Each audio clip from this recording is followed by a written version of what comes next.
Hello, everybody. It's the Gaming Pessimist, and today I'm talking about Space Invaders Part 2. I played this one. You remember that first game? Oh, geez, such a great game. This one, well, this one follows the age-old rule of if it ain't broke, don't fix it. And well, it feels pretty uninspired. I mean, there's color now, but that's literally it. Oh, Taito, I expected better from you. I mean, I would have if I lived back in the 70s and 80s, but for now, I'm just gonna have to be. I'm just gonna have to be settled with I'm just gonna have to be settled with being ashamed of you. Uh, I mean that's pretty harsh. But yeah, it's nah. Yeah, just looking at this screenshot from the arcade version. Yeesh. I mean, compared to the fucking, that is not. That's not even like a. Not even just like feels uninspired. It feels very. Not even just lazy. Like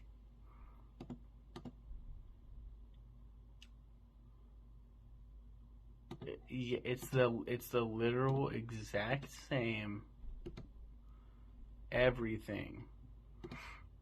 Um, your bases and your fighter pilot at the bottom, the tank. It's all green, and all the enemies are all white in the original. In this one, the enemies are all multicolored: green, light blue, purple, and then your tank is also blue now, light blue, and your bases are red.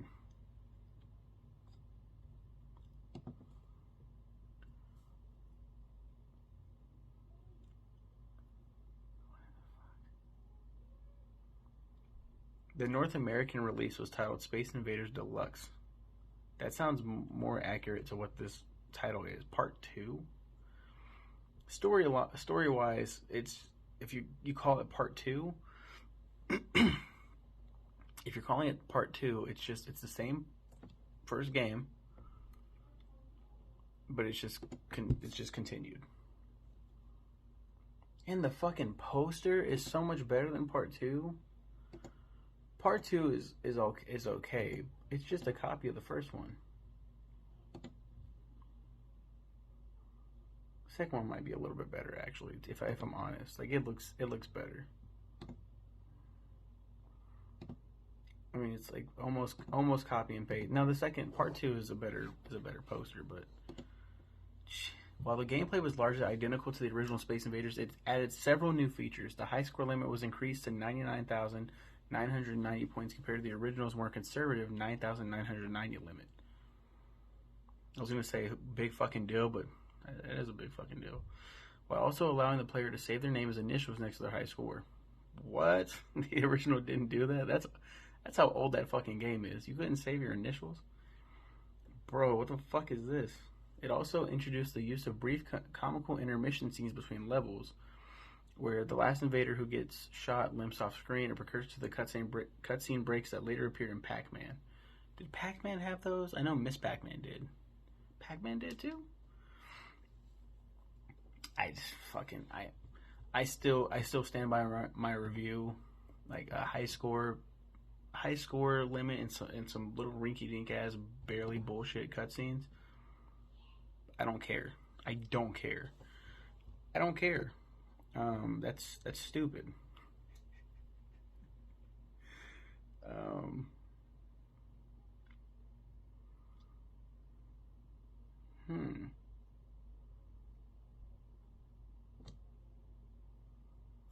Okay. And then yeah, next week I'll be talking about a game that's not. Is it not in this thing? Go back. Go back. Yep. It's not in this collection. What is this? Wait a minute. What? What is this?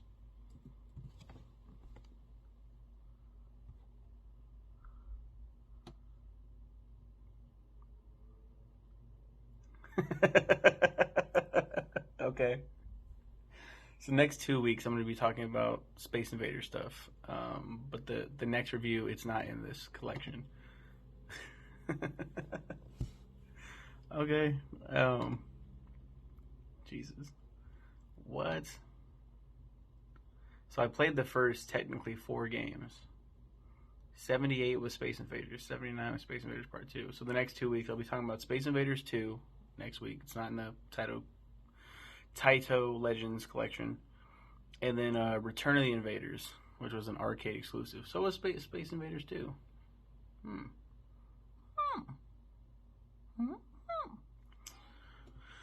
Yeah, so you guys have a good one. Take care.